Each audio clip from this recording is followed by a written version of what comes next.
Salut, regardez-moi ça. Oui, nous avons changé. Nous avons changé un petit peu l'électro. Je me suis retrouvé avec le Max 4 et le moteur 70-125 que j'ai racheté à Pierre. Pourquoi? Parce que ce combo il montait pas sur l'Osi 5B que je lui ai vendu. Le moteur est trop gros, ça ne passe pas sur le support vendu avec. Du coup il m'a dit moi ça me servira à rien. Si tu veux je te le revends, je te fais un prix dessus. Ben forcément j'ai hésité. Et puis vu que je vous avais dit que j'en voulais un pour Noël, cadeau de Noël en avance. Donc le voilà monté. On va se tester ça sur le parking. On est en 64-24 pour le pignon. L'idéal ça serait de passer en 63 ou 62 parce que le maxi normalement en additionnant les chiffres c'est 87 et là on est à 88. Donc c'est pas l'idéal pour le placement du support ici. Ceux qui ont un MCD vont comprendre. Mais en gros ce support là vous donne l'écart entre le pignon et la couronne pile poil nécessaire par rapport à l'addition des deux. Sauf que moi j'ai un cran de plus, donc bon, c'est pas l'idéal. J'ai un professeur pour faire une petite révision sur la machine et elle est passée au banc chez Ludo. Donc là, on va voir ce que ça donne. Peut-être que par la suite, le temps que j'allume tout ça, peut-être que par la suite, on se déplacera l'ESC à l'arrière ici. J'ai déjà eu sur plusieurs machines. Ça rajouterait peut-être un peu de poids à l'arrière. On va voir déjà si les essais comme ça sont concluants ou pas. Et oui, elle a également une nouvelle robe.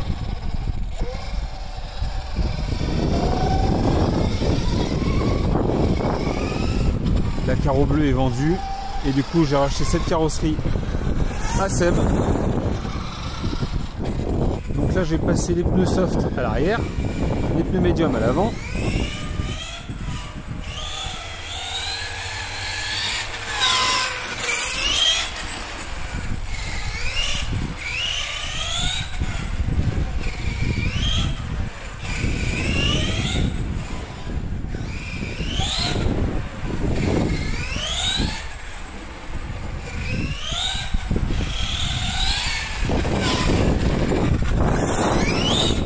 La lame devant qui bouge.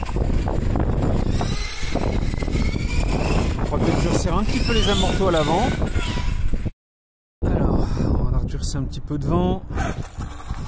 On va se faire un petit speedrun pour voir. On est à 5, hein. Je vous montre. Hein.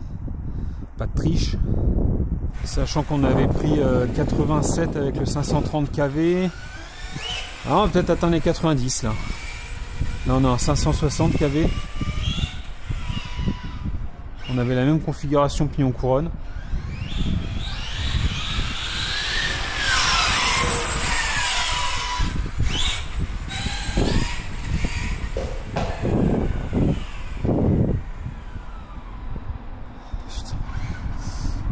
Ça c'est quelqu'un qui a roulé sur le plot. Il n'est pas assez gros. Je sais pas. Bref. Allez, on va essayer de faire rouler sur la voiture. Je vais faire 2 passages.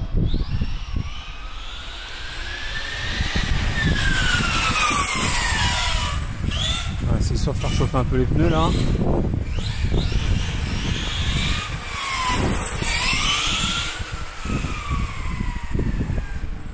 On va partir là-bas tranquillement. Il n'y a pas de voiture. Allez.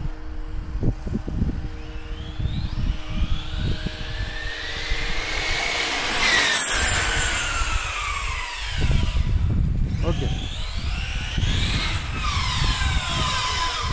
Ouais. Le tarage des amortos c'est un peu mieux. C'est peut-être un peu trop ferme maintenant, mais on va voir. Qu'est-ce que ça dit? Oula, 97. Ah, j'aurais pas misé là-dessus par contre. 87 fois 560 divisé par 530. Ça donne 91.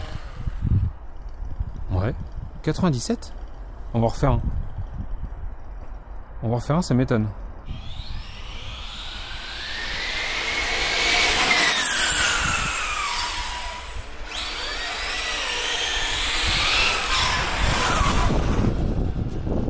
C'est un monstre. C'est un monstre XR5. Qu'est-ce qu'elle dit là?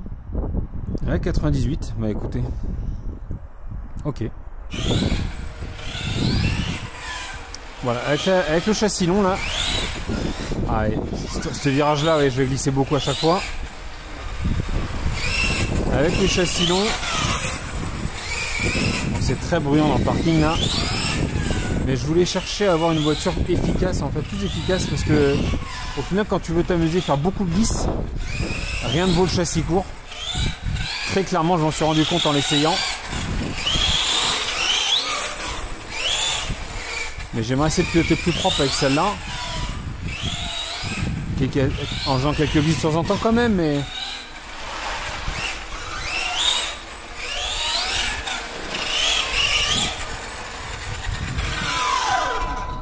Tout est ok, rien ne bouge. Ça va bien, hein.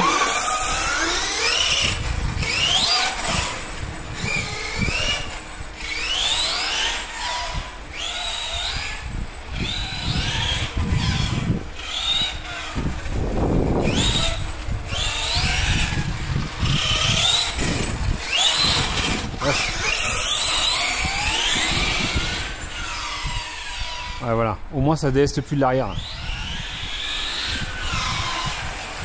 Moins en tout cas.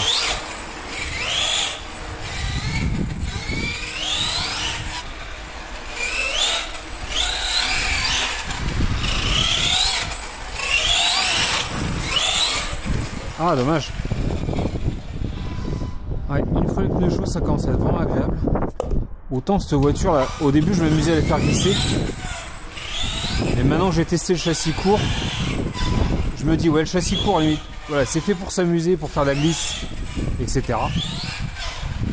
Pas du tout pour faire de la trajectoire, parce que c'est, à mon avis, je le trouve très glissant et il est vraiment fait pour faire du drift, hein, ce châssis court, je trouve, pour s'amuser. Par contre, quand tu prends le châssis long, réglé là,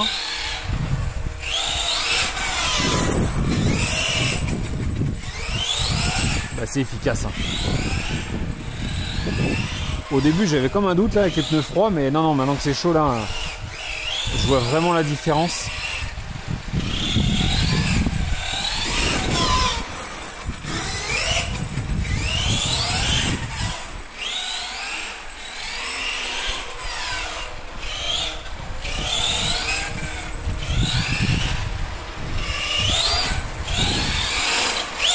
Oh la vache.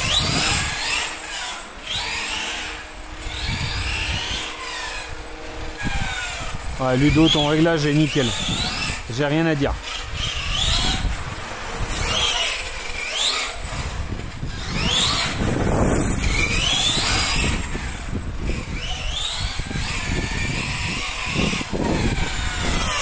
Je suis en totale confiance avec la voiture là, franchement.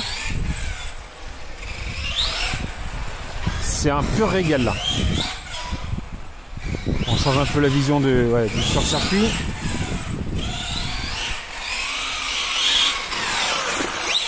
Ouais, parce que j'ai eu peur. Là, vu que ça arrive fort, j'ai peur de me mettre dans les jambes. Sur les premières minutes, je me suis dit, ouais, le réglage au banc, bof bof. Ah, mais là, c'est plus la même voiture. Là.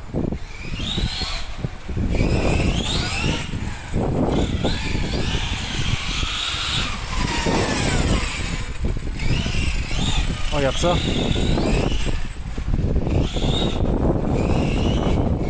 Un peu glisse de temps en temps, voilà, quand j'en veux un peu trop, mais c'est pas non plus désagréable d'avoir un peu glisse.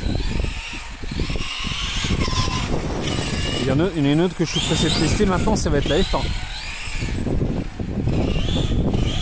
En plus, je lui ai pris les gommes soft, ouais, c'est les PNT.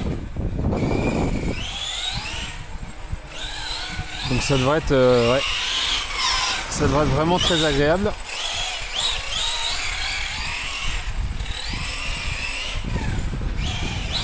Un petit glisse, voilà, mais c'est pas grave. Ça se maîtrise bien.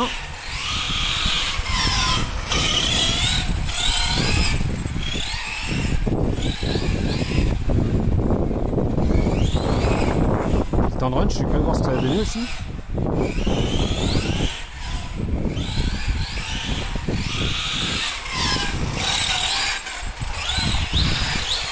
Là c'est les graviers toujours au même endroit hein. Allez, maintenant que le châssis long est génial, on va peut-être s'orienter sur le châssis court, non? Non, je rigole. Non, non, non. Là, c'est hors de question. J'ai hésité à un moment donné, pour être honnête, j'ai hésité à un moment donné à prendre le kit de conversion XR5 pour le buggy, parce qu'il faut un kit de conversion, mais qui coûte quand même entre 4 et 500 € le kit. Hein. C'est le prix d'une RC concrètement, une voire deux d'ailleurs, suivant ce qu'on prend.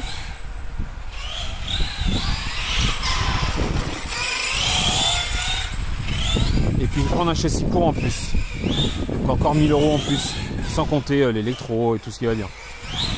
Donc non, une MCD c'est très bien. Le jour où je me lasserai de celle-là, éventuellement je pourrais prendre un châssis court en échange. Puis me séparer de la R5, ouais, ça... J'hésitais à un moment donné, hein. J'hésitais à la vendre, mais ouais.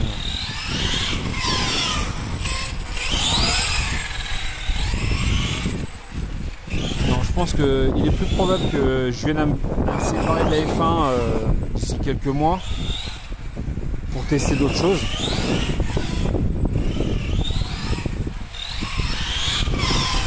L'histoire d'un 5e, il y en a plein à tester. Il y a quelques modèles qui me font envie. Bah, notamment Canon FG, vous le savez, hein, j'en ai déjà parlé. Allez, on va se faire un dernier petit speedrun. Je vais arrêter là pour aujourd'hui. 1 km/h. On relance. On était à 98 tout à l'heure.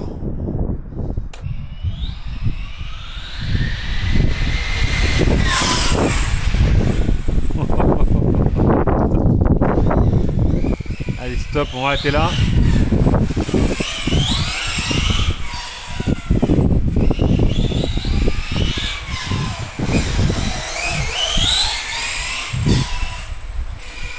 Je me régale là, vraiment je me régale avec cette voiture.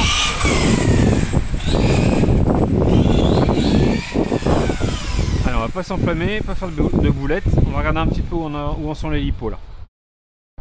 Alors, putain la vache, ça se salit vite derrière. Hein. Quand je pense que c'était tout propre, on est à 70 au moteur. Il n'y a aucun refroidissement, il n'y a rien dessus, hein, vous voyez bien. 70 ça va encore. Les lipos, on a 45 quand même sur les lipos. C'est dingue, je l'ai mis en coupure haute. Il nous reste 3-4. C'est le défaut des combos B-Wing, en tout cas dans les grosses capacités. Ah, on a un déséquilibre, forcément. Voilà, on a un gros déséquilibre. Ça c'est parce que bah, la coupure est trop basse, hein, mais elle est au maxi. Donc là ce que je ferais, bah, c'est que je mettrais un petit buzzer. Un buzzer c'est ceci. Voilà. On branche comme ça nous donne, hop, ici, bah là ça nous dit que c'est en coupure, voilà. Là ça me l'aurait annoncé. Donc là voilà, je vais régler à 3.6. Et à partir du moment où il sera à 3.6, alors on va couper ça, mais à partir du moment où il sera à 3.6, voilà, ça va biper. Et ça me dira qu'il est temps de s'arrêter. Là par contre je vois que l'usure, waouh, ça a vraiment attaqué le flanc extérieur. Pourquoi? Parce qu'on prenait beaucoup de virages rapides à droite, évidemment. Et là celui-là ça va. Il y a peut-être un peu trop de carrossage positif du coup. Allez, sur ce, bonne journée à toutes et tous, et comme d'habitude, bisous, caresses, salut.